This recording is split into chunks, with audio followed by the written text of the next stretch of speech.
Muchas gracias por haberme invitado. Sin más preámbulos, os voy a intentar presentar las ideas que yo tengo acerca de dos cosas. La primera cosa importante es por qué la gente entra poco en los partidos y en los movimientos sociales y por qué la gente se va. Esa es la idea fundamental. Voy a apoyar mi exposición en un intento de descripción de cuáles son las principales retribuciones, las principales recompensas que tiene para la gente estar en una organización política o en un movimiento social. Y por qué esas recompensas, dada la estructura actual de los partidos, y me parece también que es muy importante insistir, de los movimientos sociales, no son suficientemente fortalecedoras.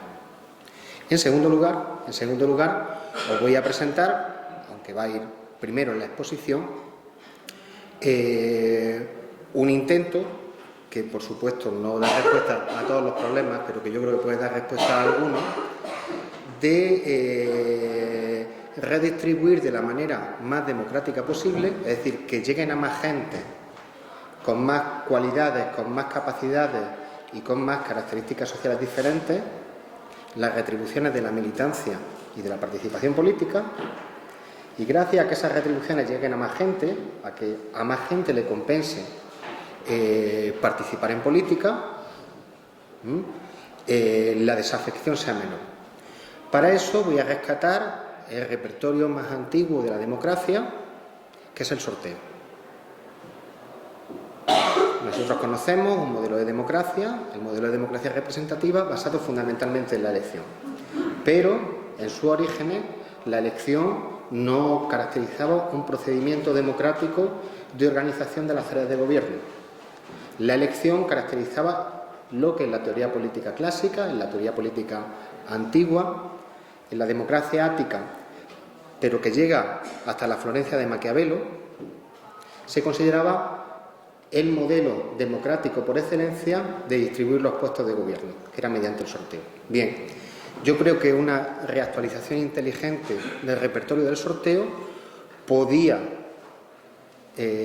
cortocircuitar algunos de los mecanismos más perversos que hacen que organizaciones formalmente democráticas se conviertan en oligarquías que se reproducen a sí mismas y, por tanto, podría, utilizado de manera inteligente, reactivar la participación, tanto interna en los partidos y en los movimientos sociales, como en la propia vida democrática. Abreviando, se trataría de hacer o de conseguir que el mayor número posible de personas no especializadas en la política participaran en la misma. Bien, ¿por qué el sorteo fue la forma más antigua de participación política y por qué caracterizó la democracia? La razón es muy simple. Yo os había preparado un mito que os voy a ahorrar, que le presenta Protágoras a Sócrates en un debate. Os lo voy a presentar con otra descripción que yo creo que sonará más familiar a nuestro oído. Evidentemente, hay gente con competencias y cualidades diferentes. Y hay gente con competencias técnicas enormes. Nadie en su sano juicio pensaría en elegir al arquitecto que va a fabricar un puente de manera aleatoria. Nadie en su sano juicio pretendería elegir al general que va a comandar a los ejércitos en una batalla sacando su nombre de un sombrero. Hay una diferenciación técnica del trabajo político. Es evidente. Hay personas cualificadas para unas cosas y otras personas cualificadas para otras. Lo mismo dice Marx. Hay una división técnica del trabajo evidente, aunque en algunos momentos Marx especula con que podemos pescar por la mañana, enseñar filosofía al mediodía y ser ingenieros por la tarde, es el momento más utópico de su pensamiento, pero en general, dentro de la tradición marxista más madura, existe una diferencia entre lo que es la división técnica del trabajo, que hace que tiene que haber personas competentes en ciertas cuestiones y que es a ellas a las que se le hace caso, y la división social del trabajo. ¿Qué significa la división social del trabajo? Significa que arbitrariamente consideramos que enseñar filosofía tiene que estar mejor pagado que limpiar una casa. O que limpiar una casa no tiene que estar pagado, porque eso forma parte del orden doméstico. Pero cualificación técnica hace falta para limpiar una casa, llevar un presupuesto doméstico y para enseñar filosofía. Por la división social del trabajo, consideramos que uno merece mayores honores y retribuciones monetarias y otro merece formar parte de la vida cotidiana, no tener ninguna retribución monetaria y tener escasísimos honores. ¿Cómo lo planteaban esto las democracias antiguas en política? Es evidente que hay áreas en las cuales no podemos confiar la gestión de ciertos asuntos a cualquiera. A esas personas tenemos que nombrarlas por un procedimiento que entonces se decía aristocrático. ¿Qué significa aristocrático? Que elegimos a los mejores. Los antiguos hacían una diferencia entre aristocracia, que eran los mejores, y oligarquía, los pocos. No está claro que los pocos son los mejores. Entonces, para ciertas cuestiones vamos a elegir a los mejores. Pero hay otras cuestiones en las que las competencias técnicas no son tan evidentes. ¿Por qué es mejor que los oradores hayan recibido clases de retórica? ¿Por qué es mejor que el buen gobierno lo tengan personas con muchos estudios? No se da el caso de que muchas veces personas con sentido común, con menos pedantería y con menos afán de distinción, son mejores gestores de la cosa pública que personas que se sienten muy autorizadas socialmente a hablar de todo y a decirlo todo, y que incluso se han especializado en hablar de todo y en decirlo todo. Bien, en todas las áreas de la vida en que consideremos que no tenemos claro cuáles son las cualificaciones técnicas que hay que tener, por ejemplo, para estudiar cómo va a ser, cómo vamos a organizar la distribución de impuestos. Es decir, no los procedimientos técnicos por los que ponemos en marcha determinadas medidas, sino cuáles van a ser los criterios políticos por los que vamos a recaudar impuestos. Por ejemplo, cuando decidamos cuál es la mejor manera de determinar cuáles son las penas de prisión o cuáles son los delitos más graves. En todas aquellas cuestiones elegimos a las personas por otro procedimiento. ¿Cuál es ese procedimiento? El procedimiento es el sorteo. ¿Por qué? Porque hay algo muy peligroso. ¿Qué es algo muy peligroso? Personas que presumen de tener competencias técnicas en asuntos públicos, pero que en realidad no las tienen. Lo que son es personas que saben hacerse una clic, es decir, un grupo de apoyo, que pueden pagar a gente para que les apoye, que pueden entrenar al especialista en la época antigua de retórica para hablar bien y convencer a los demás y vender humo. Y esas personas se postulen a sí mismas como los buenos gobernantes. Por tanto, cuando no está claro cuál es la cualificación técnica necesaria para hacer un trabajo, vamos a recurrir a un procedimiento, el sorteo, que va unido a otros dos procedimientos. La rotación de mandatos, eso se incluye también entre las personas con competencias técnicas, ¿es verdad? Tú tienes competencias técnicas, pero hay un elenco de personas con competencias técnicas, no eres el único. Tú estás, pero luego puede haber otros. Y tercera cuestión fundamental en la democracia antigua, la rendición de cuentas, antes y después. Antes, en las que hay que examinar si la persona tiene intereses directos que pueden pervertir su juicio a la hora de tomar una decisión, por tanto esas personas deben quedar excluidas. Los griegos para eso lo tenían muy claro. Si una de las cosas que se iba a discutir es la creación de una muralla de defensa, evidentemente los agricultores a los que iba a afectar esa muralla de defensa quedaban fuera de los procedimientos de elección. Tenían que ser otros los que discutieran al respecto. Luego los agricultores podían votar con el resto del pueblo. Porque consideremos que eres una persona que forma parte de un grupo que tiene un interés determinado que va a hacer que tu ocupación del cargo no sea todo lo independiente que pueda ser, por tanto, rendición de cuentas al entrar y luego, por supuesto, rendición de cuentas al salir. Por tanto, los procedimientos son 2 estables, rotación de mandato y rendición de cuentas en la entrada y al salir, y los modos de designación de los gobernantes, de aquellos que gobiernan, son 2, que se alternan. Cuando esté muy claro que hacen falta ciertas cualidades, quién va a dirigir un ejército, quién va a construir un puente, en ese caso, elección entre un grupo determinado de candidatos. En el caso en que no está claro, sorteo. El sorteo, por supuesto, también se vigila al entrar y al salir. Y el sorteo, por tanto, no permite a cualquiera hacer cualquier cosa. Por tanto, ¿qué caracteriza a ese modelo democrático? Yo creo que la discusión está en 3 puntos. ¿Quién puede decidir? Para construir un puente no puede decidir cualquiera, pero si la cuestión no es la construcción de un puente y qué materiales se usan, puede decidir más gente. O sea, la gente puede decidir, por ejemplo, si hace falta o no hace falta un puente, si hay que construir o no hay que construir un monumento. Luego, el monumento lo construirán y lo discutirán los competentes. ¿Quién puede decidir? Primera cuestión. ¿A quién cabe elegir para hacer el puente? Solamente a aquellos que sean arquitectos, ingenieros de caminos, canales y puertos.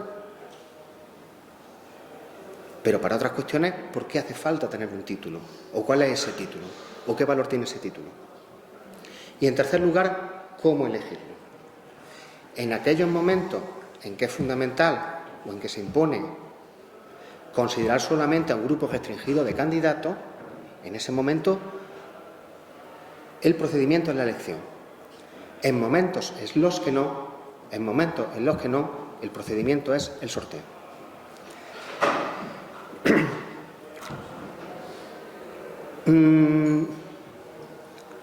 Las revoluciones burguesas, que como casi todos los grandes procedimientos políticos miraron hacia la antigüedad clásica para modelar el modelo de repúblicas que querían formarse, se apoyaron en un mito importantísimo que nos ha sido transmitido fundamentalmente por la tradición filosófica, fundamentalmente por Platón y por la República y por todos los teóricos políticos griegos y romanos que siguieron a la República, que siguieron el modelo de la República. ¿Cuál es ese mito? Atenas era una sociedad caótica. El modelo de estabilidad, porque se decía en el siglo XVIII nunca se cambió su constitución, era Esparta, modelo de sociedad estable, no sometida a la fragmentación. Eso hizo que las repúblicas modernas, eso hay un libro excelente traducido al castellano de Bernard Manin, Principios del gobierno representativo, las repúblicas modernas no se pensasen en el primer momento como democracias, se pensaban como repúblicas aristocráticas. ¿Aristocráticas en qué sentido? En el sentido de tenemos que tener un grupo de representantes filtrados por 2 cuestiones fundamentales. En primer lugar, porque no sea gente que dependa de otro. La gente que depende de otro son gente que, como está sometido a su patrón, va a votar lo que diga su patrón. Era la época en que se establecía, todavía en la Pepa, el sufragio censitario. Solo podían votar aquellos que tenían determinados recursos. Primera cuestión. En segunda cuestión, se supone que una asamblea que delibere formada por personas con vocación pública va a filtrar a los mejores. Es decir, el modelo republicano moderno de las constituciones burguesas, con algunas excepciones, no vamos ahora a entretenernos en cuestiones de teoría política, por ejemplo, Jefferson es en eso una excepción, Thomas Jefferson. El modelo republicano moderno es un modelo que se piensa a sí mismo como un modelo, en primer lugar, de aquellos que son competentes porque no dependen socialmente de nadie. En segundo lugar, se supone que la elección y el debate, a veces competitivo, a veces colaborativo, en asambleas de representantes, va a filtrar el mejor juicio político o va a entrenar mejor a los representantes. ¿Por qué? ¿Por qué? Bueno, porque para poder construir una opinión pública racional, los representantes que tienen tiempo, conocimiento y distancia tienen que estar distanciados de los representados. No pueden estar continuamente estando sometidos a las exigencias de los representados. En primer lugar, porque los representados no tienen tiempo disponible para dedicarlo a los asuntos públicos. Pero en segundo lugar, porque si va a ser una asamblea donde se debata democráticamente entre gente, hemos dicho, excelente, y no digo excelente en sentido peyorativo, a una deliberación no puede llegar uno con los argumentos aprendidos siendo una especie de ventrílocuo de su colegio electoral. Eso es completamente ridículo. Cuando la gente reivindica a la vez democracia participativa y democracia representativa, democracia participativa y democracia deliberativa, es decir, responsabilidad de los mandatos y capacidad de discusión argumentada, está reivindicando procedimientos que tienen tensiones internas. Esas tensiones internas son las que intentó cubrir el pensamiento político moderno, que yo soy muy crítico con él, pero que hay que escucharlo y comprender cuáles son sus razones, con la defensa de, en primer lugar, las repúblicas representativas. Hoy las llamamos democracia representativa, porque el nombre se fue extendiendo a finales del siglo XIX, principios del XX.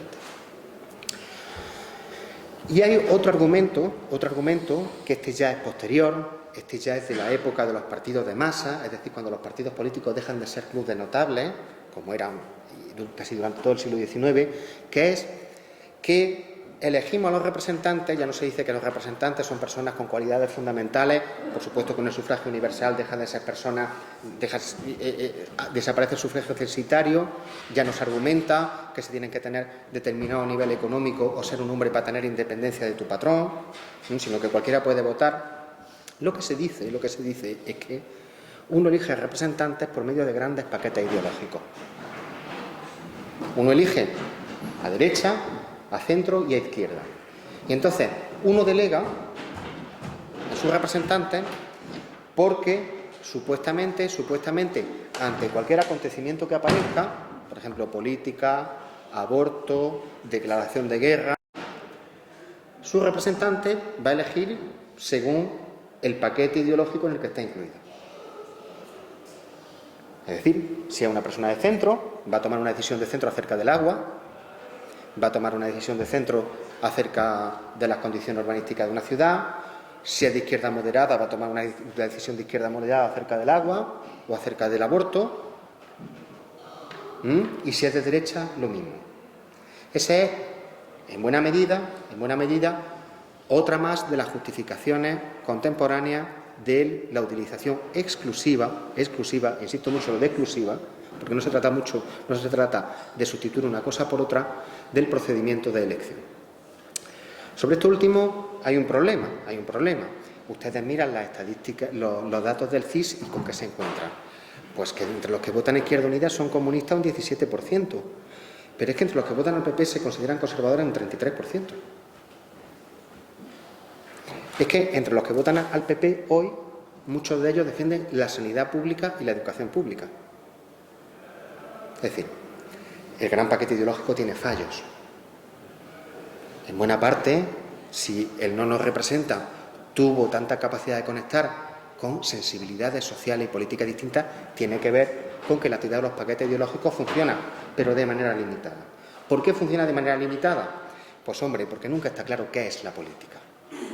La política es un concepto móvil. Si uno hace caso a nuestros representantes, la política consiste hoy, digamos, a nuestros representantes de los partidos mayoritarios, en obedecer las directrices del modelo neoliberal y poner paliativos mayores o menores. Si uno escucha a los que se manifiestan contra las bodas gay en Francia, la política no tiene que interferir en asuntos que tienen que ver con, como dicen ellos, cuestiones antropológicas fundamentales, como la cuestión de quién es el padre y quién es una madre.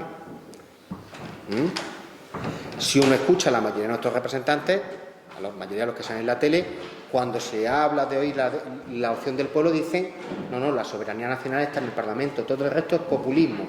¿Y qué es el populismo? El populismo es una participación política que no tiene derecho de participación o que si hiciéramos caso podría llevarnos al peor de nuestros desastres. ¿Qué significa esto? Hay una cuestión siempre en movimiento y siempre en debate que es ¿Dónde están las fronteras de lo político? La economía queda dentro de la frontera de lo político. El marxismo ortodoxo decía que sí, pues tiene una dinámica que iban solas. El neoliberalismo dice lo mismo. ¿La familia queda fuera de la frontera de lo político? Hay muchas personas del PP que consideran que no, que el aborto es legítimo y que hay razones sociales por las cuales, aunque se defienda la vida, tiene que haber apoyo público a procesos de interrupción del embarazo. Es decir, el paquete ideológico, la idea de los paquetes ideológicos, de la elección por los paquetes ideológicos, que es fundamentalmente lo que hasta ahora defienden fundamentalmente las personas de izquierda, tiene ese problema. Eso ha pasado también a formar parte de la justificación de la utilización exclusiva de la representación como procedimiento de gestión de las democracias modernas. Porque se dice, bueno, es lo que uno siempre se encuentra. Ah, claro, la democracia es una rifa y ahora que salen sorteados unos fachas. Claro, en ese caso es mucho el inconsciente que hay que desbrozar. Se está suponiendo que el debate o que el proceso de debate, que supuestamente sí puede modificar de manera racional las opiniones de nuestros representantes cuando estén en la Cámara Alta y en la Cámara Baja, no puede modificar de manera racional la opinión de la gente cuando debata con asesoramiento técnico sobre cuáles son las razones o las sin razones o los plazos para la interrupción voluntaria del embarazo o la peatonalización o no del centro de Sevilla. ¿Me explico? Bien. Uno de los problemas fundamentales que nos encontramos cuando miramos por qué la gente no participa en política es porque yo creo que eso es, o a mí me parece que es una de las ideas fundamentales de la corriente sociológica en la que yo me he formado, a la que se refirió Jorge, la corriente Bourdieu, es que se reconozcan o no los censos. Es decir, hoy ya nos decimos, como en la época de la Pepa, los pobres que no voten. El conde de Toreno, que escribía en un diario, que era el Robespierre de Cádiz, que era el hombre más radical que había en Cádiz en la época, no se le ocurría en absoluto que su siervo podía votar. No porque considera que fuera estúpido, sino porque decía, y su criterio no era tan absurdo, para decir lo que yo quiera.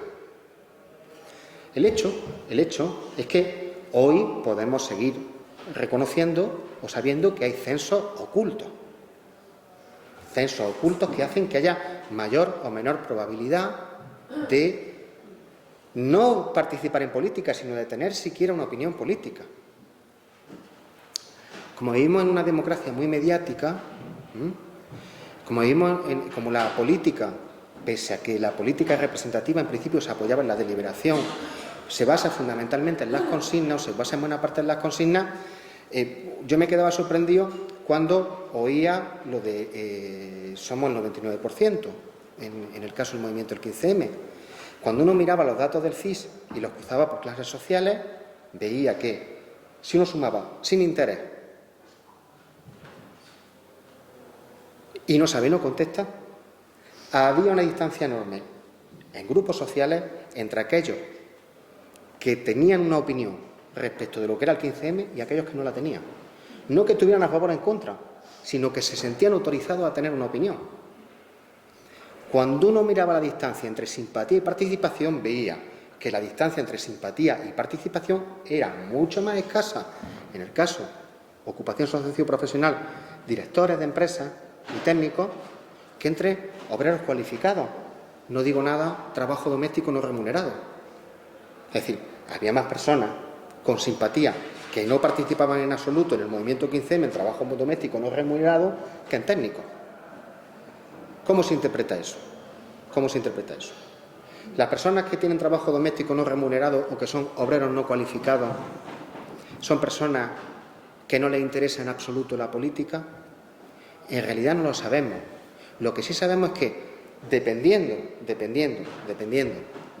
de si tienes título universitario, si estás acostumbrado a hablar en público, si eres hombre o mujer, existen muchas más posibilidades de que te sientas autorizado a tener una opinión sobre cosas que sabes o sobre cosas que en el fondo, cuando se mira, no tienes más idea que la mayoría de la gente. ¿A qué viene esto? ¿A qué viene esto? Porque una de las ideas que voy a defender es que cualquier opción política progresista tiene que plantearse algo, aquí cito directamente a Bourdieu, que es lo siguiente: no tanto tener opiniones o no, sino cómo formamos modos de producir las opiniones que sean valiosos. Es decir, cuáles son las posibilidades que tenemos nosotros de incluir al máximo número posible de personas que no se sienten autorizadas a tener opinión para que comiencen a tenerla. Porque lo importante no es tener una opinión o no. Uno se va a una cafetería de facultad, yo me voy a la mía y allí opinamos sobre todo, desde la oveja Dolly hasta Afganistán. Luego nos preguntan algunos, no sabemos bien ni dónde está Afganistán en el mapa, pero da igual. No, lo importante es cómo conseguimos que personas que no se sienten autorizadas a tener opinión, que se descalifican fácilmente de todas las instancias donde pueden hacer oír su voz, puedan empezar a producir una opinión específica o puedan empezar a producir una opinión propia. Es decir, cómo incorporamos a más profanos a la política. Ese para mí es el objetivo fundamental. No tanto como lo ganamos para las ideas de izquierda o de derecha, pues las podemos ganar electoralmente durante 4 años y perderlos enseguida, sino qué tipo de estructuras de participación hacemos para que el mayor número posible de personas, tengan lugares donde formarse una opinión argumentada. Bien,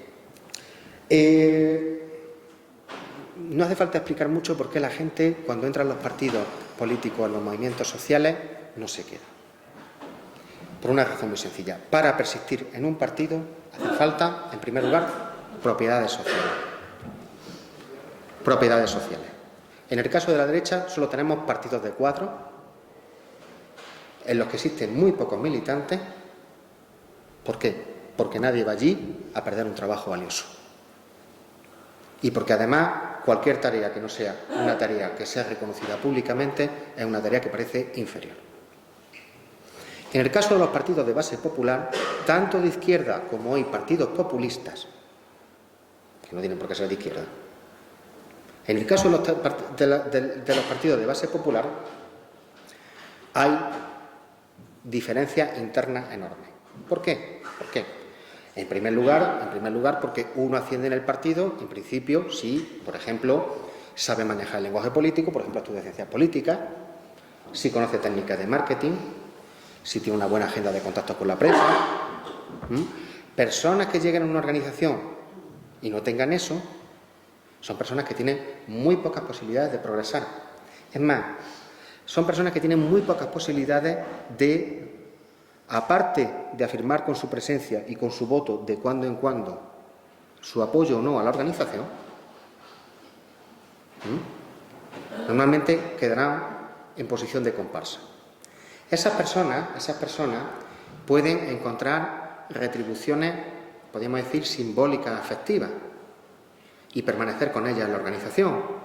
Entre los sociólogos de la política, por ejemplo, Daniel Gaxi comenta como una de las características fundamentales de la militancia de los partidos es la sobrerepresentación de adolescentes, la sobrerepresentación de personas solas, la sobrerepresentación de parejas sin hijos,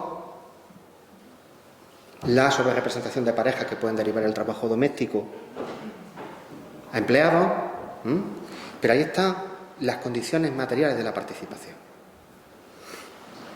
Sobre todo eso no se habla en la vida política, pero en la democracia antigua sí se hablaba. En la democracia antigua se tenían dos ideas, había dos cosas fundamentales.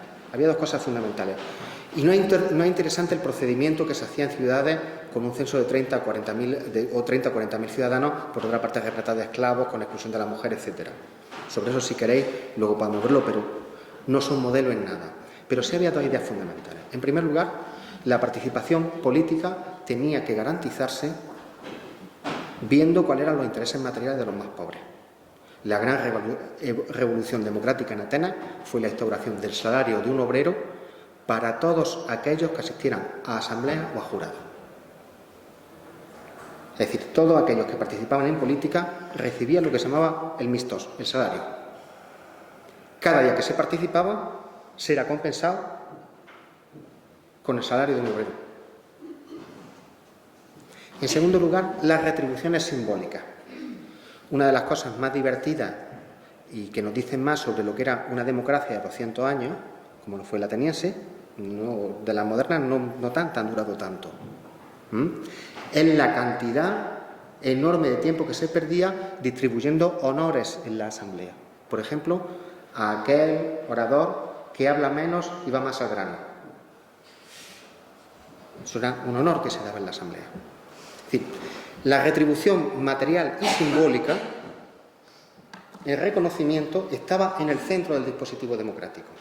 Algo que para nosotros nos suena casi obsceno. Si nosotros decimos, ¿por qué la gente no está participando en política? Y dice uno, bueno, pues porque no sacan beneficio. ¡Ah! De repente nos convertimos todos en almas bellas. No.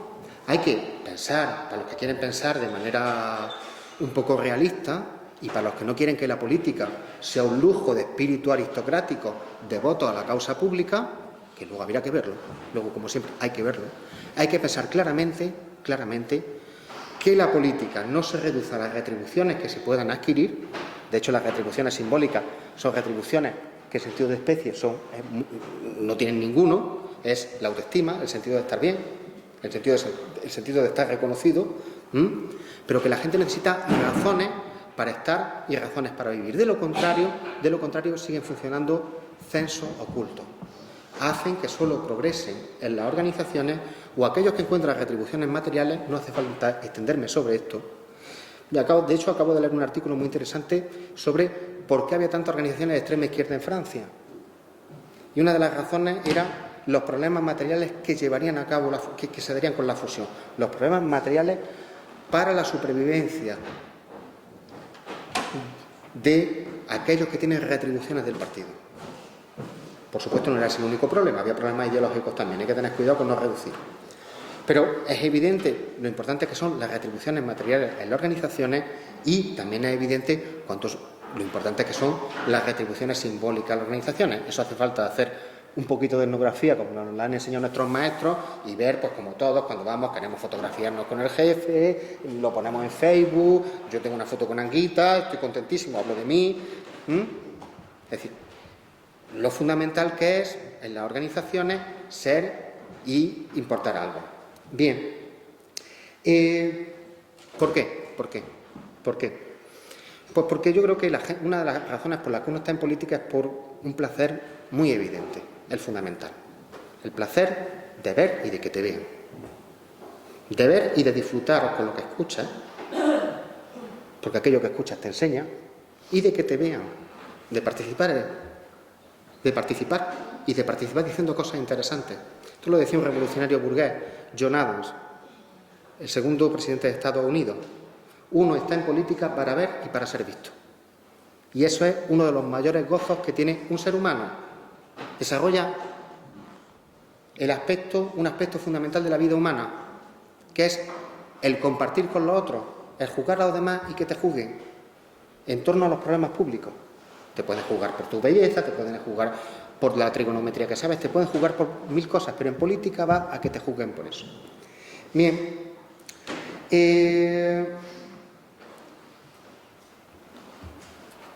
Como llevo 40 minutos y quiero ser breve, ¿cómo podría reactivar el sorteo, la democratización de las retribuciones a personas que hoy no las encuentran?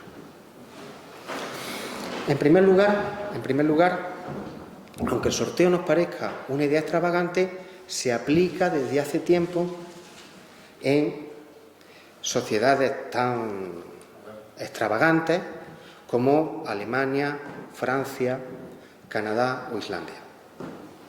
La Constitución irlandesa de Islandia, 1.200 personas fueron elegidas por sorteo. En la Columbia Británica, la renovación de la ley electoral la hizo una Cámara elegida por sorteo. Esa Cámara elegida por sorteo luego propuso su proyecto a la ciudadanía, que lo rechazó. Hacía falta un 75% para aprobarlo, solo votó un 57%.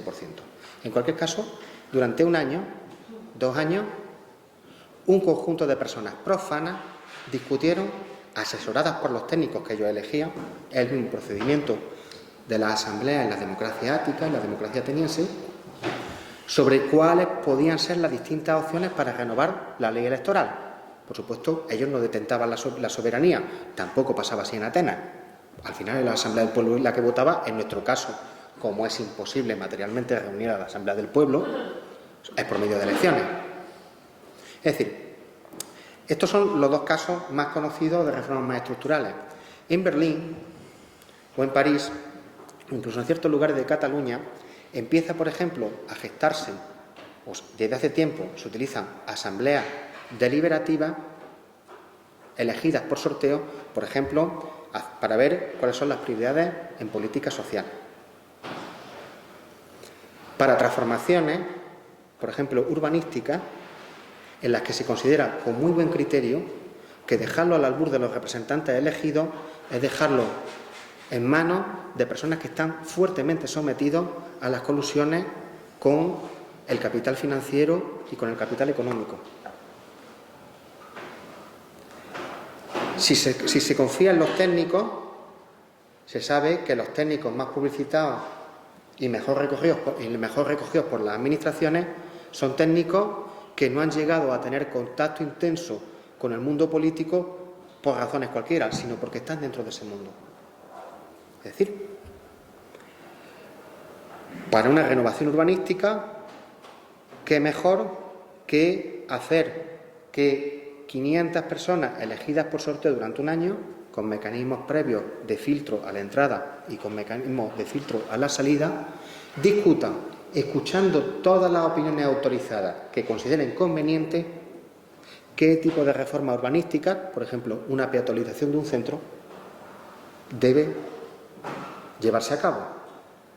Fijaros que eso no es como ahora se pregunta a los ecologistas, ahora preguntamos a la asociación de comerciantes, y entonces la cuestión está saber, ¿a cuántos representan los ecologistas? Según la asociación de comerciantes, a nadie. ¿A cuántos representa la asociación de comerciantes? Según los ecologistas, son unos vendidos al Corte Inglés.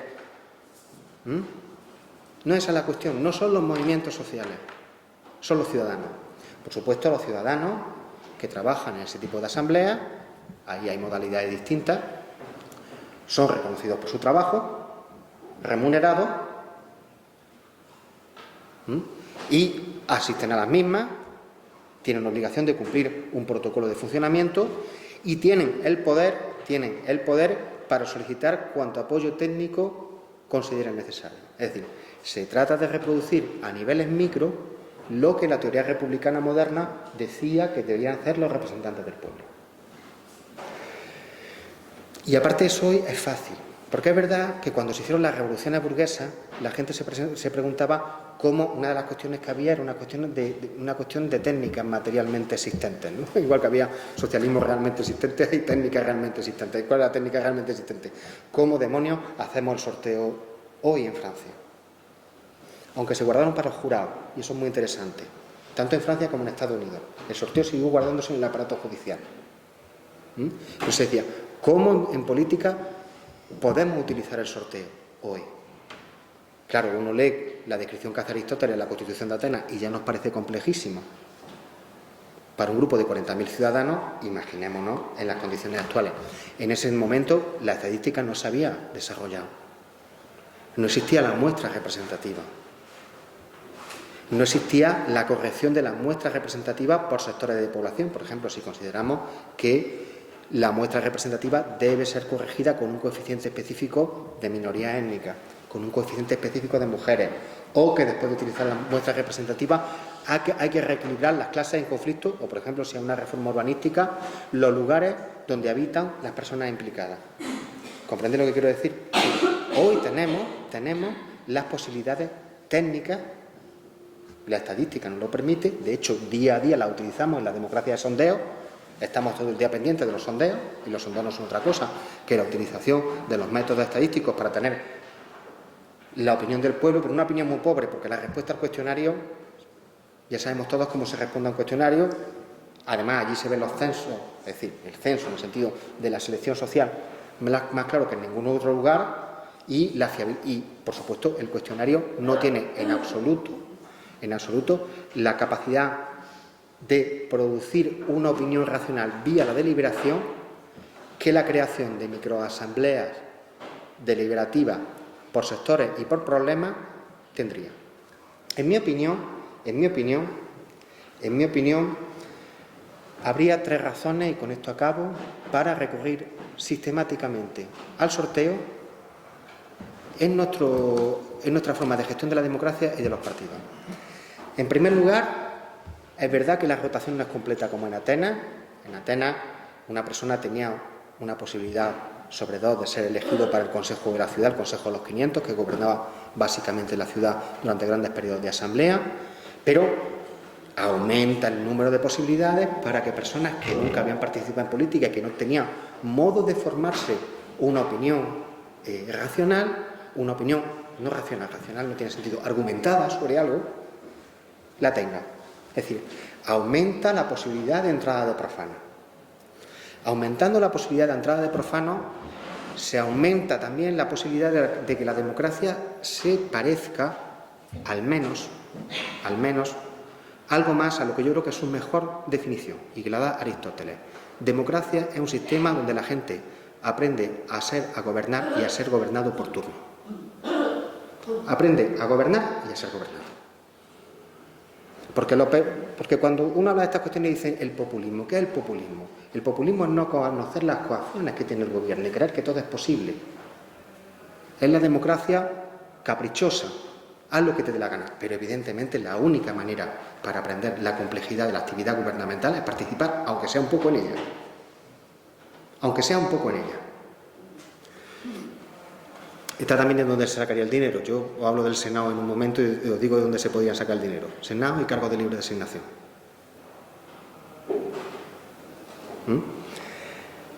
Es decir, la rotación. En segundo lugar, yo creo que sería un instrumento excelente para controlar la corrupción política. Es decir, una cámara de fiscalización de la actividad de los políticos elegidos. Se seguirían eligiendo políticos. ¿Por qué? Porque yo creo que la democracia representativa tiene sentido. Yo no estoy contra la democracia representativa. Aparte, una tontería, democracia representativa participativa. La representativa es una participación limitada, pero yo también participo. Se trata de aumentar la capacidad de participar en el control de los representados. Sería una cámara excelente, tanto a nivel local, autonómico, provincial, el que imaginemos, para controlar la corrupción política. Es decir, para hacer un examen de cómo se entra y cómo se sale de los cargos. En tercer lugar, yo creo que la democracia, que el recurso al sorteo, a la rotación de mandatos y a la rendición de cuentas de manera sistemática y tomada en serio, reactivaría la vida interna de los partidos. Reactivaría la vida interna de los partidos, en primer lugar, impidiendo la conformación estable de élites políticas en el poder o en la oposición mediante la introducción de personas que van a acceder a los cargos de manera no prevista y que por sus propias circunstancias no serían elegidos ni para ser responsables de una agrupación. Y en segundo lugar, por algo muy claro, de esa manera, como se dice hoy, se empoderaría mucha más gente.